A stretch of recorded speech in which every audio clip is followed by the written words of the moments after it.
So this evening we'll walk through what the programs are about, what work-based learning is, and then jump into what you could be learning, the opportunities provided or potentially uh, available for students, what they will engage with, who they'll engage with, and then ultimately have some next steps outlined and then provide some time for parents and students to ask questions to our team. So first off, when we think of work-based learning, today we're talking specifically about immersive work-based learning.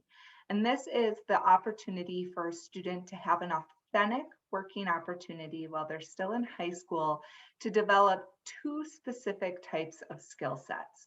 One, those soft skills, which are foundational to any pathway a student might decide to pursue after high school. And then those hard skills, which are more aligned to the specific pathway, but again, very transferable because they're really focused on those foundational technical skills a student would need to be successful after graduation. So when we think of immersive work-based learning, and today specifically a youth apprenticeship or internship opportunity, there are a lot of benefits that come with these immersive opportunities for students. One is the credit opportunity. Any students enrolled in either the youth apprenticeship for manufacturing or the internship for information technology will receive high school credit for their on-the-job training they will receive. It will be as another course on their schedule, so it will be as if they're going into one of their math classes or their extra courses that they can choose from. They'll also have the opportunity to earn some industry credentials. Specifically in the manufacturing, all students will earn a safety credential. And on the IT side, we will set them up and align them with the opportunity to earn some industry credentials. The caveat to the industry credential is it's really up to the student how far they want to push into this. So if they really want to earn additional credentials while they're in their program, they could have that opportunity. They definitely will develop those foundational technical skills in either of these pathways. And we even are working with the local technical colleges for the opportunity for aligned dual credit while they're still in high school. The next one is the compensation. And I apologize, I'm at home this evening with kids and dogs. So the compensation side is usually the big one that brings students and makes them peak up and pay attention. Is yes, you will earn while you learn. These are paid immersive work-based learning opportunities. On average, we're seeing between $12 and $16 an hour for these opportunities for students. You'll have that release time from school, so you're being paid to go to school for that last class period of your day. The culture of the work you're stepping into, each of the businesses that participate in this program and work with student learners go through an onboarding process with us as well. So you are paired with subject matter experts that have completed a skills coach training with us so that they understand what it is to work with a high school student and the program you're in. You're also going to have that chance to build that professional network, all while you're still in high school, which is really that jumpstart to the career, whether you remain in this career path of manufacturing or IT, or decide to go in a different direction.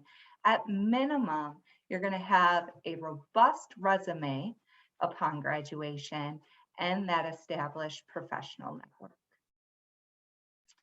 So the first pathway opportunity we're going to talk about this evening is the manufacturing youth apprenticeship.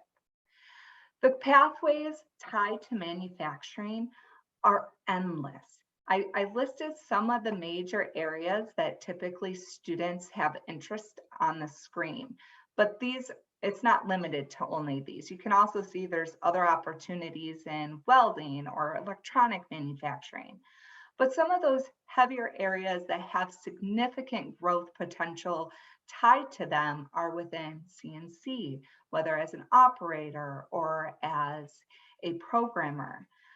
Electrical mechanical careers leading to those engineering opportunities that a lot of times students find significant interest in, or even the industrial maintenance career track, which is a significant area of growth within manufacturing and aligns a lot with students that have had interest in mechanics. Maybe you thought about becoming an auto mechanic at some point. This is a career path that could be of significant interest and align to your areas of skills built within the manufacturing industry.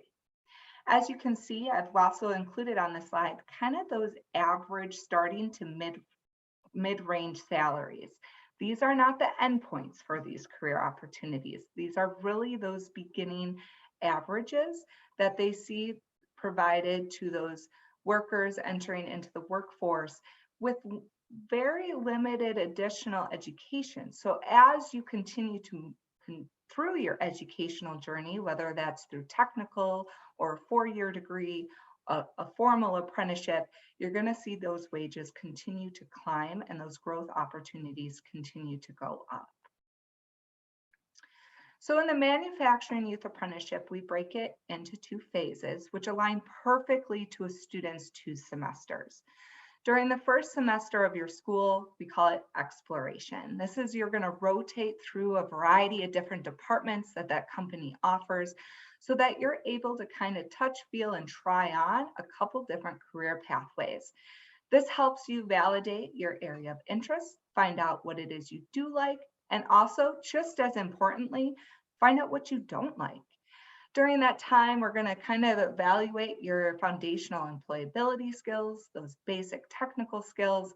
And at the end of that first semester, we're going to meet with you as the student, the company you're working with, and really look at what you want to do a deeper dive in for your second semester.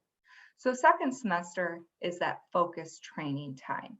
That's when you choose a more specific career path, whether that be CNC, maintenance, engineering, and we work with you and the company to really customize that second semester to meet your goals for what you want to do after high school. That entire second semester is targeting how we help you transition to what that next step is for you in your journey. So as we look at transitioning to post-graduation, maybe you're looking for a direct hire, going on to tech school, or a formal registered apprenticeship. Or maybe you're looking for a 4-year college opportunity. Either way, we're going to help at this point really customize it to you and what your goals are. The nice thing about this, we've seen students transition from this program and tick every single box on the right-hand side.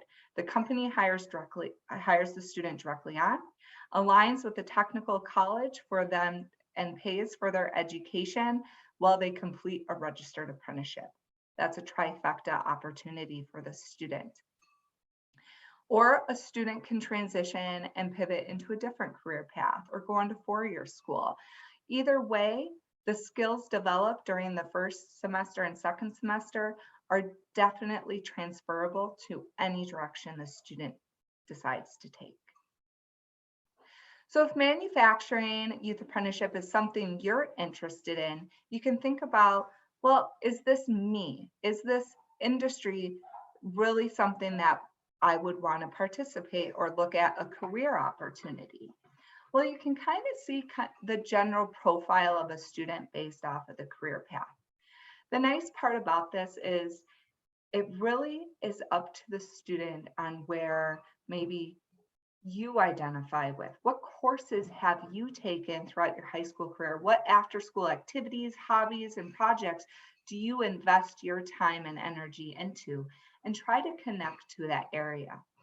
In general, manufacturing has kind of that old connotation behind it. We think of manufacturing, we think, oh, dark, dirty, dingy. Is that really something for me? But manufacturing as an industry is high tech and moving at a very quick pace as well.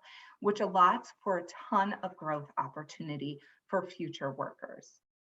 So specifically, as you look at some CNC, if you have woodworking courses at your high school or some of those tech ed courses where it allows you to work with machines and computers together, you really like seeing that project come to life, that CNC link could be an area of interest for you. Students that like robotics, like if you watch the show where you build your robots and they compete against each other to see who wins, that is also a significant skill set that is very valuable within this career path. Or there's like electrical, mechanical. A lot of times, if you've looked at Project Lead the Way or taking courses associated with that, again, the robotics. Also, working as a group, you really thrive within that group environment. The engineering, electrical, mechanical route could really be an area that would interest you. And then the industrial maintenance. I talked a little bit about that already. If you're into auto mechanic or really, you know what, I like to get in there. I like to get dirty. I like to see, take apart, fix things. The maintenance track is an area that could really be beneficial for you. So again, we'll share the slide deck and the presentation afterwards. If any of these areas you have additional questions, please feel free to reach out to us. The next opportunity we're talking about tonight is the information technology internship opportunity. So when we look at information technology, kind of those career paths that we're identifying companies to support students are in the network and security, design, data science, or scientist, and database management. As you can see, again, the growth potential in this industry is really limitless. There's a lot of entry-level opportunities, and this is where a lot of our internships will gain some of those initial skill sets that they'll be able to take with them after high school. But you can also see how they can take it and grow that into some advanced opportunities as well. We're also aligned again with the tech school. So if there is an area, it's really nice and easy for us to plug in the training you received during this internship into some of those post-secondary educational opportunities. And then finally, some of those mid-range hiring opportunities within each of these career paths. Again, we have in here like, okay, with IT, you will need some additional education and certification and diplomas, but you can see, again, that starting salary, once you have those, is really nice for being in your early 20s. A lot of the companies as well, same as manufacturing, are really thriving to support you as a student learner. So if you find a company and you really connect with them and a career path, there is also a chance that you could go to school while continuing to work for them, and they support you through your education as well. So similar to the manufacturing, the program is set up in the same framework. We're going to have two specific phases, again, mostly aligning to the semester. During that first phase of the IT internship, you're going to really explore what that company has to offer. A lot of times, this will be with a significant focus on kind of the help desk support, workstation setup, some inventory of equipment, and then of course, those soft skills around professionalism. But again, at the end of that first phase and semester, we're going to meet with the student, the company, and really build out that second semester training plan for the student based off of what your goals are for after graduation. So customizing your training to really allow you to leverage it and take it to that next milestone. With the IT internship, we do recognize this is going to significantly align to some four-year or technical colleges because that's really what is required for those entry-level opportunities. But I leave the direct hire on here because companies, like I said, are really thirsty to support those young, talented individuals in that continuing education. So there is some chances for you to maintain employment while you go to school. So when you think of what pathway would really be of interest to me, and you think of the courses you take, or again, what hobbies or activities you do outside of school, and where do they line up? A lot of times when we think of information technology, we might think, oh, we're just going to work on a computer by myself and that's it. But in information technology and the different career paths, that really differentiates. For instance, database management, yep, if you like to work on your own with a computer and you have that high attention to detail, yep, that is perfect area for you to look further into. But then when we get to other areas like the game design, those are in heavy team environments. You're working with others. You have to have strong communication skills, and that creative sense as well is applied in that area. Network and security is also a significant area of growth.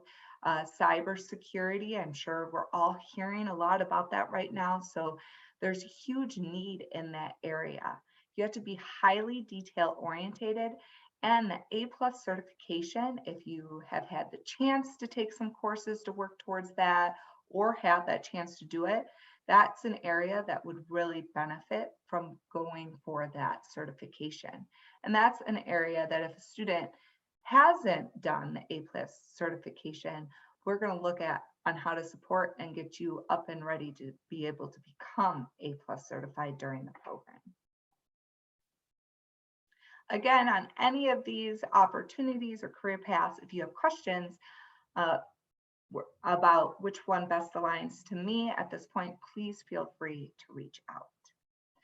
So kind of the next step in this process, let's talk about what are the requirements to participate. We are looking for juniors and seniors. The IT, we do say seniors only going into your senior year, but if you are a junior or a sophomore going into your junior year for the IT, still listen, because it's really skill-based for the IT opportunity. So if you feel that you really have taken a lot of those courses, or you can demonstrate some of those basic skill sets around information technology, still move forward with the process, because your school might say, yeah, definitely they can participate as a junior. The reason it has to be a junior or senior is to do immersive work-based learning, whether it's youth apprenticeship or an internship. The student has to be at least 16 years of age at the start of their employment.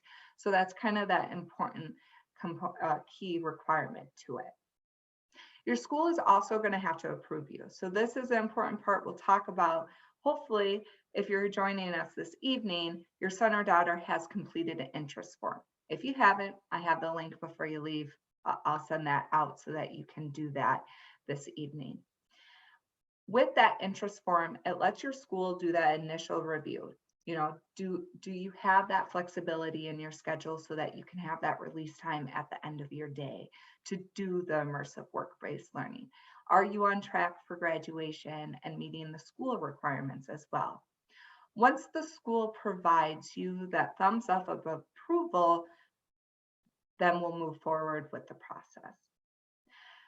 Ultimately, transportation will be a requirement of the student. But again, if this is an area of concern, continue to listen and go through this process. Though ultimately it is on the student to make sure they are at work at the time that they agreed upon. We have had the opportunity to work with schools, companies to kind of problem solve and brainstorm potential solutions where students didn't have their own transportation. So I can't guarantee the solution on this, but I can guarantee that we'll meet with you and discuss potential solutions around transportation. And then ultimately, if you go forward, are accepted to the program, you interview, and you are provided that offer from a company to come on as a youth apprentice or an intern, you will then also have to complete any requirements for the pre-employment from the company. A lot of the companies have the basic background check or drug screening. With the manufacturers, there could be a basic physical that you might have to go through. So that is an additional requirement put on by each of the companies and is unique to them. So the overall process, if you meet those requirements and you're interested in one of those career paths, here's the steps that we're going to go through. First is the interest form. And maybe Mandy will place that in the chat, or I will actually grab that here in a moment.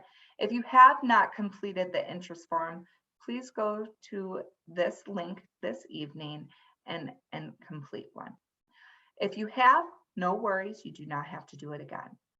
The next step is really the parent information session, which we're at tonight. So hopefully, if you have the invite to tonight, you received the interest form. Once we receive the approval from your school that everything looks good, we will send you a formal application for the program. This is really important that once you receive this application, you take the time to complete all the information on it. That's going to give your school the final thumbs up that, yep, they're good to go and they're able to modify your schedule and confirm that you're enrolled in the program. And then that we will finally reach out to you and do a formal onboarding with you, because you will actually start interviewing with companies before the end of the semester or before the end of the school year and throughout the summer. So as companies come on board and agree to work with student learners, it will depend on when we can align those interviews. So that can really happen anytime between May is when we're hoping the majority of these interviews take place, but they could definitely go into the summer. So it's really important that you provide your school email when you do the application. And then during the summertime, you check your school email on a regular basis, because that's going to be our primary way to be in communication with you. This really leads us all up for that. When you return to school in the fall, you are all set knowing who you're partnered with for your work-based learning opportunity, where you go, and when you start. So that really gives the high-level overview to this evening. Before we open it up to questions from any of the parents or students that are joining us tonight, I'm going to touch on some of those frequently asked questions by parents. The first one we usually get is, where is my son or daughter going to be working? We really strive to develop business partner relationships that are within a 20-minute drive radius of each of our high schools. And we really try to differentiate the type of partners we have. So when you think of manufacturing, we try to get a little bit of each of those different career paths: CNC, maintenance, electrical, mechanical, and then same with IT, network security, design, database management. So each school will have kind of an allotment of opportunities within about a 20-minute driving time. The direct names of the companies is going to continuously be updated between now and the end of the school year. Once the student is formally enrolled in the program, they're going to get access to our job board to kind of review companies. At no point in time do we have we can't guarantee a specific company for an interview or for a student, but we really work and take into consideration kind of the student's top 3 choices is what we ask students to provide to us based off of our job board. And then ultimately, it's upon the student to interview and then the company to extend the offer. At each of the companies, like I stated before, the students are going to work with subject matter experts that have gone through a skills coach training with our program. So they know what it is the student learner is able to do and what the focus and goal of the program is.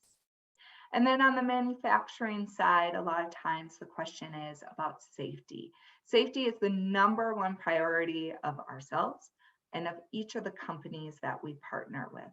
So this is why the initial certificate within manufacturing that we require is a safety certificate the students go and begin working on when they return to school. And then also each of the companies require the students to complete the same safety onboarding that any other employee would go through as well. So don't log off now, but now I'd like to open it up to any questions a parent or student has this evening.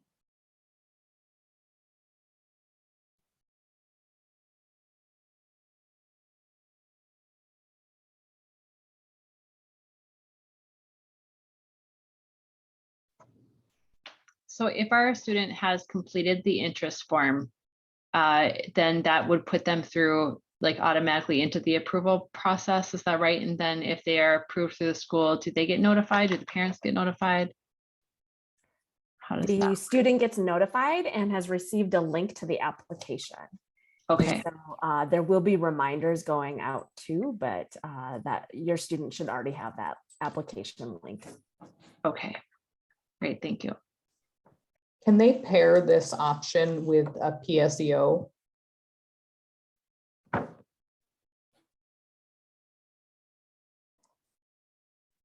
They already have chosen next year's courses. So we have to work with the counselors to, if they get accepted, to adjust their, to realign their courses. Is that how it's going?